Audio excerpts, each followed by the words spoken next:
My name is Dave Helgeson. I'm a lifetime RVer, and my wife and I are very active boondockers. Many people want to know more about boondocking, so I'm here to teach you how. We'll complete a whole series on the what, where's, and when's of boondocking and what it's all about so you can learn it and do it yourself. So let's get started.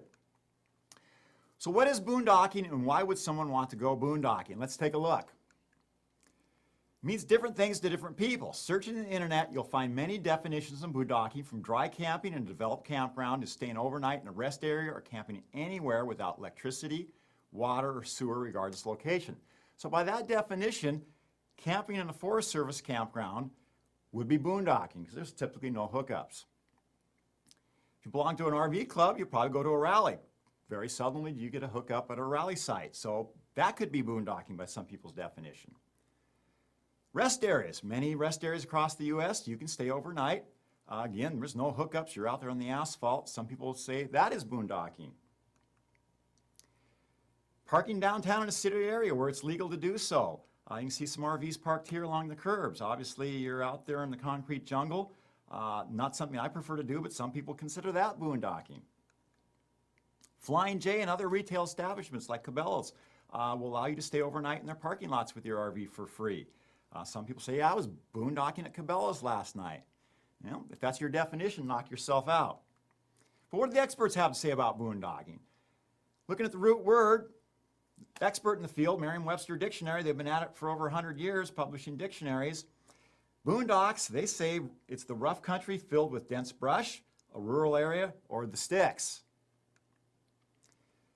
Dictionary.com says it's an uninhabited area with thick natural vegetation, a remote rural area. Talks about the origin of boondocks. Actually, the Marines bought it back from World War II when they were stationed over the Philippines. They picked it up from the locals over there about being out in the sticks.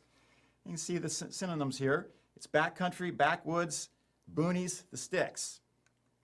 One more, the Free Dictionary says the boondocks is a wild, dense brush area, rural country, the backwoods, a remote rural area. So you're starting to get a picture here that the boondocks does not involve asphalt, buildings, other man-made structures, or population. So then by definition, boondocking is dry camping on remote, rural public land with few or no developed amenities for free. So not boondocking, camping at Walmart. Many people say, yeah, I camped at Walmart last night, I was boondocking. It's like, knock yourself out. There are books published about that. You can buy them online. I'm not going to talk about that. I'm going to teach you how to find spots like this and how to find them ahead of time and how to camp on them and what the rules are going to be through a series of installments here. So why do people want a boondock? Let's take a look. For some, it's necessity. They only have so many dollars to spend on their camping vacations. People on fixed income and the like, they just have a set budget, X number of dollars to spend. So let's look at an example. If you're a typical camper, you're going to stay at a campground every night. You know, nowadays you're going to average about $30 per night between private and public campgrounds. Probably realistically more. If you got $600 to spend, you're going to spend $30 a night, 20 nights and you're done. You haven't even bought fuel for your gas tank. It limits you without a doubt. If you're a boondocker, you got that same $600 budget, you're staying free every night to camp. That leaves the full $600 for your fuel tank.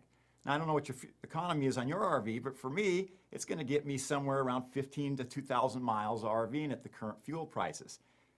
The only thing that limits me to coming back then is obligations at home. I could stay out indefinitely in the boondocks on that $600 because groceries you're going to buy at home or on the road regardless. So that's a non-factor. So boondocking can be very economical for somebody on a fixed income. Location plays into my wife and I's travels very much. We like to explore ghost towns, old mining camps, other forgotten remote places, and by definition, a ghost town doesn't have a KOA next door, at least not a true one. Virginia City and some tourist ones, yes. But true old spots in the West that are forgotten, campgrounds quite a ways away on most situations. Another situation for location, my wife and I also like to explore slot canyons, do canyoneering, a lot of other remote, unique geographical locations across the West. Again, they're typically not a developed campground nearby. This is a spot down in Utah. There's a canyon that runs right back here we explored. Needed 2 or 3 days there, so it was something we had to find a campground to explore all the canyons in the area we wanted to check out. And it's a boondocking location. And you have to agree, it's pretty scenic too.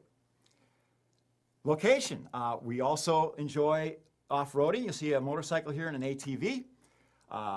Typically, you cannot ride from a developed campground by state or county laws. The vehicles aren't correctly licensed or aren't allowed on those paved roads. So if we want to ride from camp, we need to find a spot where we can camp at the trailhead we want to ride. In this particular case, we rode up this canyon here down in Utah. This provided a very convenient boondocking spot for us to ride from. We could ride, enjoy our afternoon, come back, and we had camp already set at the end of the day. Some people, it's choice. Quiet. There's lack of man-made sounds. You're out there all by yourself. You're not worrying about your neighbor in a campground firing up his diesel at 5:30 in the morning to hit the long day on the road. You know, the garbage truck's not coming in, pick up the dumpster in the morning. You're not dealing with any of that in the boondocks. View. Lack of man-made things. You're not looking at your neighbor's slide out. You're not looking at power lines, not looking at bathrooms in the campground, fence, traffic, freeways, none of that. It's all out there. It's all natural. Solitude. You know, I like to say it's as close as you can get to God's best creation without going there. Stargazing. If you're into watching the stars, this is a great way to do it out in the boondocks. You have no light pollution at night. Stars come out. You can sit out there and enjoy it. Okay, choice. One thing my wife and I found we really enjoy boondocking is in the morning, I wake up, I get my cup of tea ready to go, crank open the windows, and just wait for that sun to come up over the horizon. Being in the boondocks, you don't have neighbors staring in at you. You don't have to worry about getting outside to see around the rig. It's there and ready to go.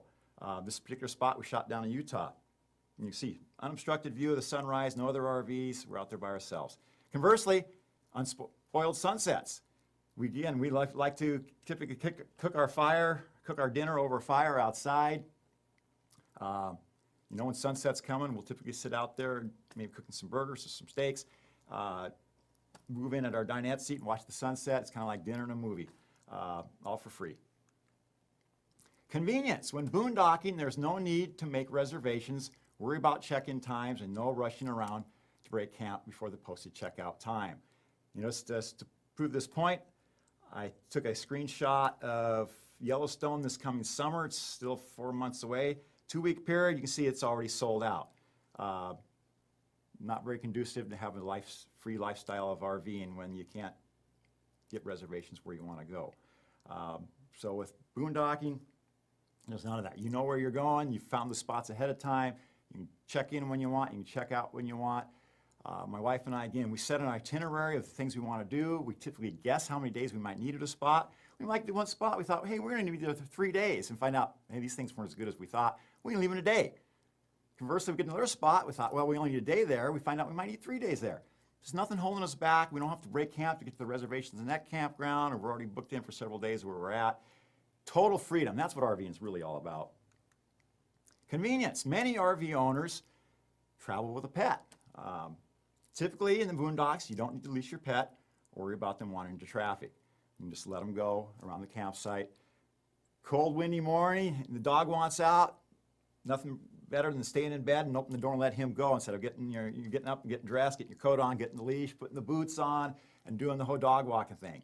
Our dog, we just open the door, he'd go take care of his business, he'd come back, you'd hear his claws on the step, we'd open the door and let him back in. Convenience, when you just need a spot to pull off the road for the night and don't need or have the opportunity to use the amenities of a full-service campground, boondocking is a quick and inexpensive alternative. This particular spot is in Eastern Oregon off Highway 97 between Bend and Madras, Oregon. We've used it multiple times. Highway 97 just runs right over here. This is about a mile and a half off the main highway, literally maybe 100 yards of gravel to get there. Unlike a campground, we don't have to check in. We don't have to back into a space and unhook, so we're not blocking the road to the camp. Very, very convenient. Next morning, we raise our jacks and go on to our next site. We could also go down to Bend. There's a Kmart. There's a Walmart down there we can stay at for free. But I think you would agree, would you rather have that instead of a bunch of cars going by you? Just because, and, you know, when you want to go, if you're a boondocker, when you just want to go camping, you can pick up stakes and typically go. This particular frame I like to use because this was shot last summer. Here in the Northwest, we had a heat wave. Most RVers or most homeowners in the Northwest do not have air conditioning in their home. My wife and I are sitting there sweltering. We can work from the internet and via phone. So I said, what are we doing sitting here? Let's grab the RV. Let's go up to the pass, camp on the lake. It'll be much cooler. We'll have a better view. We'll sleep better at night. We continue to work. Coming and going from home costs about 11, 12 gallons of fuel. I think we spent 3 days up there till the heat broke down below. Very convenient and spur of the moment. No reservations needed. We picked up and went. Convenience. You can take friends with you. There's no limit to the number of RVs or people you can have in one camp spot. This particular shot I took last summer. We had some friends go camping with us into western Montana. We did a lot of ghost town exploring. Prime season, it was August. A lot of the campgrounds were full. In fact, I read a report that the state parks had 10% increase in reservations last summer, that had to turn some people away. We spent 22 nights on the road without one reservation. And if you were to come, the first come, first served campground with 2 RVs in prime season, I can guarantee you, you're never going to get 2 sites next to each other. In the boondocks, we had 2 sites next to each other every night of our trip. Pretty convenient. Really comes a state of mind. You know, my wife and I started this out of necessity. Now that we've done it for about 10 years, it's our preferred way to camp. We'd just as soon be in the boondocks and be in a campground. I mean, where are you going to get that in a campground? You're out there, beautiful view, you know, stay 1 night, stay 5 nights. Your total freedom coming and going when you want.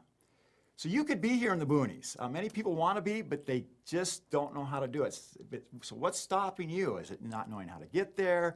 You know, what are the rules? I'm going to teach you all that in the series coming up of where you can camp, what the rules are, how long you can stay there, how to extend your stay time via water capacity, batteries, holding tanks.